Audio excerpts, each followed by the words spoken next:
Hello friends, welcome back to all my viewers. ஒரு வழியா இங்க வந்து எங்களுக்கு சம்மர் நல்லா வந்துருச்சு. வெயிலு மண்டைய பொளக்க ஆரம்பிச்சிருச்சு. பார்த்தீங்கன்னா, 80ஸ்ல இருக்கு இன்னைக்கு டெம்பரேச்சர். அதனால எங்கேயாவது போலாம் அப்படின்னு பிளான் பண்ணப்போ, எங்களுக்கு பக்கத்து ஸ்டேட் கனெக்டிகட்ல இருக்கிற ஜில்லெட் கேசல் ஸ்டேட் பார்க் அப்படிங்கிற இடத்துக்கு போலாம் அப்படின்னு முடிவு பண்ணி இன்னைக்கு கிளம்பிட்டோம். ஒரு சின்ன பிக்னிக் மாரி தான். இது பார்த்தீங்கன்னா, அதோட விசிட்டர் சென்டர். அது என்ன ஜில்லட் கேசல் அப்படின்னு கேட்கிறவங்களுக்கு ஒரு குட்டி வரலாறு. நம்ம எல்லாருமே ஷெர்லாக் ஹோம்ஸோட நாவல் படிச்சிருப்போம். 1916ல அமெரிக்கால ஷெர்லாக் ஹோம்ஸோட ஃபர்ஸ்ட் மூவி எடுத்தப்போ, அதுல ஷெர்லாக் ஹோம்ஸா நடிச்சவரு தான் இந்த வில்லியம் ஜில்லட்டுங்கிறவரு. அவரோட ரிட்டயர்மென்ட் டைம்ல அவருக்கு வந்து ரொம்ப வந்து இன்ஜினியரிங் மேல ஆர்வம் வந்து, இன்ஜினியரிங்காக ஏதாவது பண்ணணும் அப்படின்னு சொல்லிட்டு, அவர் ஒரு ரிட்டயர்மென்ட் மணி எல்லாம் வச்சு, சேவிங்ஸ் வச்சு இங்க ஒரு கேசல் கட்டி இங்க வந்து வாழ்ந்திருக்காரு. அவரோட கேசல தான் நம்ம இப்ப சுத்தி பார்க்க போறோம். இந்த கேசல் பார்த்தீங்கன்னா, மலை மாரி ஒரு இடத்துல வச்சிருக்காங்க. இத சுத்தி பார்த்தீங்கன்னா, ஒரு ரிவர் ஓடிட்டு இருக்கு. இந்த ரிவர் வந்து கனெக்டிகட் ரிவர். இந்த ரிவர வந்து கனெக்ட் பண்றதுக்காக வந்து ஃபெரீஸ்லாம் அங்க விட்டுருக்காங்க. இங்கருந்து பார்த்தீங்கன்னா, இந்த இடம் வந்து ரொம்பவே அழகா இருக்கு. இந்த இடத்துக்கு வந்து பேரு வந்து செவன் சிஸ்டர்ஸ் ஐலேண்ட் அப்படின்னு சொல்றாங்க. செவன் சிஸ்டர்ஸ்னா அங்கங்க வந்து குட்டி, குட்டி ஐலேண்ட். இது ஒரு பெரிய ஐலேண்ட்லாம் கிடையாது. பட் குட்டி, குட்டியா அந்த ரிவர் பிரிக்கிற இடம் வந்து பார்க்க 7 பிளேஸஸா தெரியுது. அதுதான் வந்து செவன் சிஸ்டர்ஸ் அப்படின்னு சொல்றாங்க. இப்ப நம்ம இத சம்மர்ல பார்க்கிறத விட, ஃபால்ல வந்து பார்த்தோம்னு வச்சுக்கோங்களேன், இது ரொம்பவே அழகா இருக்கும். இந்த இடம்லாம் வந்து கலர்ஸ் எல்லாம் மாறிச்சுன்னா, இந்த இடம் வந்து அவ்ளோ ஃபோட்டோகிராஃபிக் பிளேஸா இருக்கும். இந்த இடத்துல பார்த்தீங்கன்னா, நெறைய பேர் வந்து வெட்டிங்லாம் பண்றாங்க. இந்த கேசில்ல வந்து. அந்த கேசில் பேக்ட்ராப்ல வித் ஃபால் கலர்ஸோட பார்த்தா, இன்னும் ரொம்ப அழகா இருக்கும். ஆனா, நாங்க இப்பவே வந்து சம்மர்ல தான் போனோம். ஏன்னா, இப்பலாம் ஃபால் இங்க வந்து சரியா வரமாட்டேங்குது. வந்தாலும் அந்த அளவுக்கு நாங்க அந்த லீவ்ஸ்லாம் ரொம்ப கொட்டிருது. அதனால சரி இப்பவே போலாம் அப்படின்னு சொல்லிட்டு இதுக்கு நாங்க போயிட்டோம்.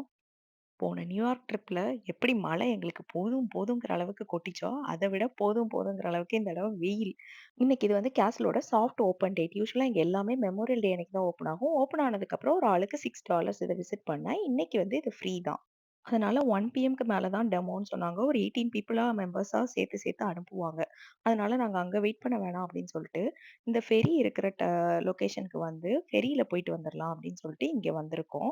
ஃபெரி இருக்கிற லொகேஷன் அங்கருந்து 0.6 மைல் தான். கார்ல வந்து இங்க பார்க் பண்ணிட்டு, சரி ஃபெரி வந்து நாங்க வந்தப்போ பார்த்தீங்கன்னா, குளோஸ்டுன்னு நாட் ரன்னிங்ன்னு போட்டிருந்தாங்க. ஆனா வந்து ஒரு ஃபெரி போயிருக்கும் போல இருக்கு. அதனால அப்படி போட்டிருந்தாங்க. சரி நம்ம சாப்பிட்டுட்டு அதுக்கப்புறம் வந்தா பார்க்கலாம் அப்படின்னு போய் அங்கேயே உட்காந்து சாப்பிட ஆரம்பிச்சோம். பசங்க கிடைக்கிற கொஞ்சம் கேப்ப கூட விடாம யுட்டிலைஸ் பண்ணோம் அப்படின்னு சொல்லிட்டு எப்ப பார்த்தாலும் விளையாடிக்கிட்டே தான் இருப்பாங்க. அவங்க சாப்பிட்டுட்டு அங்கனக்குள்ள விளையாடிட்டு இருந்தாங்க. அங்க பார்த்தீங்கன்னா நெறைய பேர் வந்து இந்த போட் ரெண்டல், இந்த வாட்டர் ஸ்கூட்டர் ரெண்டல்லாம் எடுத்து அவங்களே வந்து நெறைய பேர் இந்த மாரி போய்க்கிட்டு இருந்தாங்க. இந்த ரிவர்ல. இதுதான் நம்ம மேல இருந்து பார்த்தா அந்த கனெக்டிகட் ரிவர்.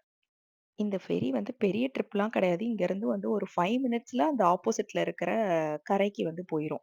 அதனால சரி இத சும்மா எக்ஸ்பீரியன்ஸ் பண்ணி பார்க்கலாம் அப்படின்னு வெயிட் பண்ணிட்டு இருந்தோம். இன்னைக்கு போக முடியாதோன்னு நெனச்சோம். குளோஸ்டுன்னு போட்டிருந்ததுனால. அப்புறமா பார்த்தா ஒரு ஃபெரி வந்து நின்னுச்சு. அதுலருந்து நெறைய பேர் வந்து காரு, மோட்டார் பைக் இதுலலாம் வந்து இறங்குனாங்க. அதோடயே வந்து அந்த ஃபெரில இருந்துட்டு அப்படியே வந்து இறங்கிக்கலாம் போல இருக்கு. அந்த சைடு போயி அதுலயே அப்படி இறங்கிரலாம். இண்டிவிஜுவல் பெர்சனுக்கு உள்ள டிக்கெட் பார்த்தீங்கன்னா, $2 பெர் பெர்சன் போட்டிருந்தாங்க. ஆனா இத காரோடயே போனோம்னா $6. இப்ப நம்ம காருக்குள்ள வந்து ஒரு 5 பேர் இருக்கோம் அப்டின்னா வந்து நமக்கு கொஞ்சம் யூஸ்ஃபுல் தான். இங்க பார்த்தீங்கன்னா தெரியும் எல்லாரும் காரோட மோட்டார் பைக்கெல்லாம் கொண்டுட்டு போய் அதுல ஏத்துறாங்க. இது ஏத்துனோனே இந்த கேட் வந்து க்ளோஸ் பண்ணிட்டு, நம்ம வந்து ஃபெரில நம்மள அந்த பக்கம் கொண்டு போய் விட்டுருவாங்க. அந்த பக்கமும் இது மாரி கேட்ட ஓப்பன் பண்ணி விட்டு நம்ம ஏத்திக்கலாம். இப்ப எங்களோட டர்ன். நாங்க ஃபர்ஸ்ட் டர்ன்ல வந்து மிஸ் பண்ணிட்டோம். அதுக்குள்ளயே அந்த ஃபெரி வந்து இல்ல எங்களுக்கு எல்லாம் ஃபுல் ஆயிடுச்சுன்னு சொல்ட்டாங்க. அதனால அதுக்கப்புறம் நாங்க முன்னாடியே போய் ஃபெரி வர்றதுக்கு முன்னாடியே அங்க நின்னுட்டு இருந்தோம். கரெக்ட்டா ஃபெரி வந்தோனே அதுல இருக்கிறவங்கலாம் இறங்கி இந்த பக்கம் வந்துட்டாங்க. நாங்க வந்து இந்த மாரி ஏறி இந்த இடத்துல தான் பார்க் பண்ண கிடைச்சுச்சு என் ஹஸ்பண்டுக்கு. இதுக்குள்ள பார்க் பண்ண கொஞ்சம் கஷ்டமா இருந்துச்சுன்னு சொன்னாரு. இப்டி இது வழியா வந்து பார்க் பண்ணாரு.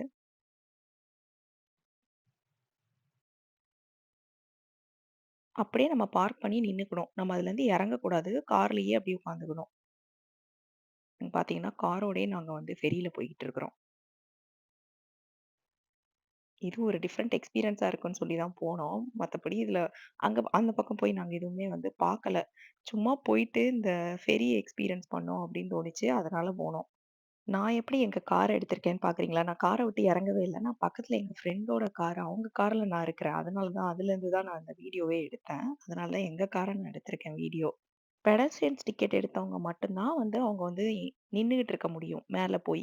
ஆனா நாங்கலாம் வந்து கார் டிக்கெட் எடுத்ததுனால காருக்குள்ள அப்படியே உட்கார்ந்து தான் வரணும். அவங்க வந்து அங்க ஃபெரி நின்னதுக்கப்புறம் நம்மள வந்து சிக்னல் குடுப்பாங்க. அவங்க சொல்ல சொல்ல தான் வந்து நம்ம கார எடுத்து வந்து வெளிய மூவ் பண்ணணும். இப்போ வந்து இன்ஜின்ஸ் எல்லாம் ஆஃப் பண்ணிரணும் உள்ள ஏறுனோனே. இந்த ஃபெரியில காருக்குள்ள உட்காந்துட்டு இங்க பார்க்க இந்த ரிவர் ரொம்ப அழகா இருந்துச்சு. ஒருவேள பெடஸ்ட்ரியன் டிக்கெட் எடுத்து மேலேருந்து பார்த்தா இன்னும் அழகா இருந்திருக்கும். ஆனா வந்து இந்த ட்ரிப் வந்து ரொம்ப ஷார்ட் ட்ரிப்பு தான். டக்குனு வந்து ஆப்போசிட்ல இருக்கிற கரைக்கு போயிருச்சு. அந்த கரையிலேருந்து பார்த்தீங்கன்னா, திரும்பியும் அதே ஃபெரிய புடிச்சிட்டு இங்கேயே வந்துரலாம் அப்படின்னு நெனச்சோம். அதுக்கப்புறம் பார்த்தோம், இது இன்னொரு தடவ எதுக்கு நம்ம $6க்கு இங்க வரணும் அப்படின்னு சொல்லிட்டு, அங்கருந்தே மேப்ல ரூட் போட்டு பார்த்தா, அங்கருந்தே வந்து ஒரு 10, 15 மினிட்ஸில வந்து திருப்பி கேசல்க்கே போயிரலாம் அப்படின்னு சொல்லிட்டு ஒரு ரூட் காட்டுச்சு. அதனால நாங்க ஃபெரிய விட்டு இறங்குனதும் பார்த்தீங்கன்னா, திருப்பியும் வந்து இந்த பிரிட்ஜ தாண்டி அதே கனெக்டிகட் ரிவர இன்னொரு பிரிட்ஜில கடந்து, அதே கேசலுக்கு திரும்ப வந்துட்டோம். இப்போ கேசலுக்கு எதுக்கு போகிறோம் அப்படின்னா 1:00க்கு மேலே அவங்க கேசலில் 18 மெம்பர்ஸ் இருக்கிற குரூப்பாக நம்மளை சுற்றி காட்டுவாங்க. அதில் போய் ஜாயின் பண்ணிவிட்டு அதுக்கப்புறம் கேசலையும் பார்த்துட்டு வந்துடலாம் அப்படின்னு சொல்லிட்டு இப்போ நாங்கள் வந்து கேசலுக்கு கிளம்பிட்டோம். நாங்கள் திரும்ப எல்லாம் முடிச்சு ரிட்டர்ன் வரதுக்கு ஒரு 2:00 கிட்ட ஆயிடுச்சு. சரி 2:00 ஆயிடுச்சு கரெக்டாக இருக்கும் அப்படின்னு சொல்லிட்டு போனோம். ஒருவேளை திருப்பி அங்கேயும் வந்து க்ளோஸ் பண்ணிட்டாங்கன்னா அப்புறம் வந்ததே வேஸ்ட் ஆயிரும் அப்படின்னு சொல்லிட்டு அங்கே வந்துட்டோம். வந்தோடனே பார்த்தா எங்களுக்கு வந்து குரூப்பாக எல்லாரையும் விட்டுட்டு இருந்தாங்க. அதில் போய் ஜாயின் பண்ணோன்னா அந்த குரூப்லேயே எங்களையும் சேர்த்துக்கிட்டாங்க. கேசலுக்குள்ளே உள்ளே என்ட்ரு ஆகிறதுக்கு முன்னாடி ஒருத்தங்க வந்து நம்மளுக்கு ஃபுல் இன்ட்ரடக்ஷன் கொடுப்பாங்க. அவர் எப்படி எப்படி பார்த்து பார்த்து கட்டினார் அப்படின்னு சொல்லிட்டு. இந்த கேசல் பார்த்தீங்கன்னா வெளியே அவ்வளோ வெக்கையாக நம்ம வெயிலோடு இருந்தாலும் உள்ளே போனோன்னா அவ்வளோ குளிர்ச்சியாக இருந்துச்சு ஏசியே இல்லாமல். ஏன்னா இது வந்து வல்கானிக் ஸ்டோன்ஸை வச்சு கட்டியிருக்காங்க அப்படின்னு சொல்லிட்டு அவர் இன்ட்ரடியூஸ் பண்ணார். அதுக்கப்புறம் எல்லாமே வந்து 6.3க்கு மேலே ஹைட்டில் கட்டியிருக்காங்க. ஏன்னா வில்லியம் ஜில்லட் வந்து 6.3 ஹைட் அதனால தான்.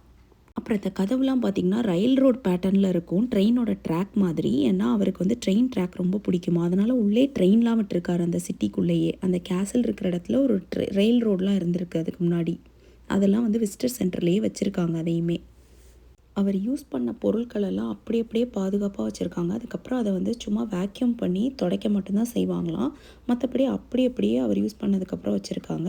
இதை வந்து ஸ்டேட் பார்க்கே வந்து எடுத்துக்கிட்டாங்க இந்த கேஸில். அதனால் இப்போ வந்து இதை கவர்மெண்ட்டு தான் பராமரிக்கிறாங்க. அவர் பூனை ஃப்ராக்லாம் பெட்ஸாக வச்சுருந்துருக்கிறாரு. ஆனால் உள்ளே வீடியோ எடுக்கக்கூடாதுன்னு சொன்னதுனால நான் வீடியோ எடுக்கலை. இதுக்கப்புறம் நாங்கள் போகிறது சாப்மன்ஸ் ஃபால்ஸ் அப்படிங்கிற இடத்துக்கு தான் போகிறோம். ஏன்னா வந்து பக்கத்துலேயே சரி வேறு ஏதாவது ஃபால்ஸ் இருந்தால் பார்க்கலாம். நாங்கள் வந்து இந்த ஆக்டிவிட்டியெல்லாம் 2:30க்கெலாம் முடிச்சிட்டோம். அதனால் பக்கத்தில் சாப்மன்ஸ் ஃபால்ஸ் போனோம். அது வந்து பார்த்திங்கன்னா ஒரு சின்ன ட்ரையல் தான். ரொம்பலாம் நடக்கிற மாதிரிலாம் இல்லை. ஒரு 0.2, 0.3 மைல்ஸ் நடந்தாலே வந்து அந்த ஃபால்ஸ் வந்துடும். அதுக்குள்ளே கீழெல்லாம் நீங்கள் இறங்குற மாதிரி இருக்கும். நிறைய பேர் அந்த ஃபால்ஸில் குளிச்சுட்டு இருந்தாங்க. ஏன்னா ஹீட் அவ்வளோ ஹீட்டாக இருந்துச்சு. அன்றைக்கி 80 டெம்பரேச்சர் இருந்ததுனால அவ்வளோ பேர் குளிச்சுட்டு இருந்தாங்க. பட் ஆனால் இது குளிக்கிறதுக்கு அவ்வளோ நல்ல இடமா தெரில. ஏன்னா கல்லாக இருந்துச்சு. உள்ளே குதிச்சுலாம் குளிக்க முடியாது. அந்த மாதிரி தான் இருந்துச்சு. அதுவும் அங்கே நடந்து போனவங்களாம் பார்த்திங்கன்னா தண்ணி வழியாகவே க்ராஸ் பண்ணி இந்த இடத்தெல்லாம் பார்த்தா கொஞ்சம் ரிஸ்கியாக இருக்கிற மாதிரி இருந்தது. நடக்கிறதுக்கு இதுக்கெல்லாம் ரொம்ப பாறையும் கல்லுமாக இருந்துச்சு. பார்க்க ஆனால் நல்லா இருந்துச்சு தண்ணி விழுந்துட்டுருக்கிறது. ஆனால் தண்ணி வந்து ஒரு மாதிரி கலங்கலாக கொஞ்சம் கலர் மாறின மாதிரி இருந்தது. ஆனால் ஓவராலாக பார்த்திங்கன்னா இந்த இடத்துக்கிட்ட வந்து கொஞ்சம் இந்த பிக்னிக் ஏரியா, கிரில்லு ஆக்டிவிட்டி அதெல்லாம் பண்ணுற மாதிரி இடம்லாம் இருந்துச்சு. அந்த இடத்துல வந்து கொஞ்சம் தண்ணி வந்து ஓடிக்கிட்டு இருந்துச்சு குளிக்கிற மாதிரி. இந்த இடத்துல வந்து குளிக்கிற மாதிரில அதுலலாம் வந்து நிறைய பேர் குளிச்சுட்டு அங்கே பக்கத்துலேயே கிரில் பண்ணிவிட்டு பார்பிக்யூலாம் பண்ணிகிட்டு இருக்கிற மாதிரி இடம்லாம் இருந்தது. அதனால் நாங்கள் கொஞ்ச நேரம் அங்கேயே வந்து தண்ணியிலலாம் காலை விட்டுட்டு அந்த மாதிரி டைம் ஸ்பெண்ட் பண்ணிவிட்டு அங்கேருந்து வந்து ஒரு ஈவினிங் போல் கிளம்பிட்டோம். அதுக்கப்புறம் இங்கேருந்து கிளம்பி நாங்கள் போகிற வழியில் இந்த ஓல்டு பிரிட்ஜுன்னு ஒரு இடம் இருந்துச்சு. சரி இதையும் பார்த்துட்டு போயிடலாம். இது என்ன இடம் அப்படின்னு சொல்லிட்டு இங்கே வந்தோம். இங்கே வந்து பார்த்தா இதுதான் ரொம்ப இந்த பிக்னிக் ஏரியா மாதிரியே இருந்துச்சு. இந்த தண்ணியெல்லாம் வந்துட்டு ஃபிஷ்ஷிங்லாம் பண்ணிருந்தாங்க இந்த இடத்துல. அதுக்கப்புறம் கிரில் ஆக்டிவிட்டீஸு எல்லாமே பண்ணுற மாதிரி இடம் இங்கே இருந்துச்சு. இந்த இடத்துல நிறைய பேர் குளிச்சுட்டு இருந்தாங்க. அதுக்கப்புறம் ஃபிஷ்ஷிங் பண்ணிகிட்டு இருந்தாங்க. அப்புறம் அந்த பார்பிக்யூலாம் பண்ணிகிட்டு இருந்தாங்க. நாங்கள் வரதுக்குள்ளே இந்த இடம் ரொம்ப ஈவினிங் ஆனதுனால எல்லாருமே காலி பண்ணி போயிட்டாங்க. இதுக்கப்புறம் ஈவினிங் ஆயிடுச்சு. நாளைக்கு வர ஸ்கூல் இருக்குது அப்படின்னு சொல்லிட்டு இதோட ஊருக்கு கிளம்பலாம் அப்படின்னு கிளம்பிட்டோம். இங்கேருந்து 2 ஹவர்ஸ் திருப்பி நாங்கள் ட்ரைவ் பண்ணி போனோம். அதுவும் போகிற வழியில் சரி சாப்பிட்டுட்டு போயிடலாம் அப்படின்னு சொல்லிட்டு ஒரு 1 ஹவர் தாண்டி மேஸ் என்ட்ரு ஆனதுக்கப்புறமே வந்து நார்த் பரோ அப்படிங்கிற இடத்துல வந்து டிகேயு அப்படின்னு ஒரு ஹோட்டல் இருந்துச்சு. அதாவது குப்பண்ணாஸ் திரு குப்புசுவாமி சவுத் இண்டியன் ரெஸ்டாரண்ட் அப்படின்னு இருந்தது. சரி அதில் சாப்பிட்டுட்டு போகலாம் அப்படின்னு சொல்லிட்டு அங்கே என்ட்ரு ஆகிட்டோம். இந்த ஹோட்டல் பார்த்திங்கன்னா ஆம்பியன்ஸ் நல்லா இருந்துச்சு. சாப்பாடுமே டிஃப்ரெண்ட்டாக இருந்துச்சு. எப்பயுமே நாங்கள் இங்கே சாப்பிட்ற எல்லாமே ஒரே மாதிரி டேஸ்ட்டில் இருக்கும். இது கொஞ்சம் நல்லாவே சவுத் இண்டியன் ஃபுட்டு டேஸ்ட்டு நல்லா இருந்துச்சு. பட் ஆனால் ரேட்டு தான் வந்து கொஞ்சம் எல்லா இடத்துலையும் இருக்கிறத விட இது கொஞ்சம் காஸ்ட்லியாக இருந்துச்சு. அவ்வளோதாங்க. இதோட எங்கள் ட்ரிப்பு முடிஞ்சிச்சு. இதுக்கப்புறம் நாங்கள் வீட்டுக்கு கிளம்பிட்டோம். இந்த வீடியோ பிடிச்சிருந்தா வீடியோக்கு ஒரு லைக்கையும் போட்டுட்டு சேனலுக்கு சப்ஸ்கிரைப் பண்ணிக்கோங்க. தேங்க்ஸ் ஃபார் வாட்சிங்.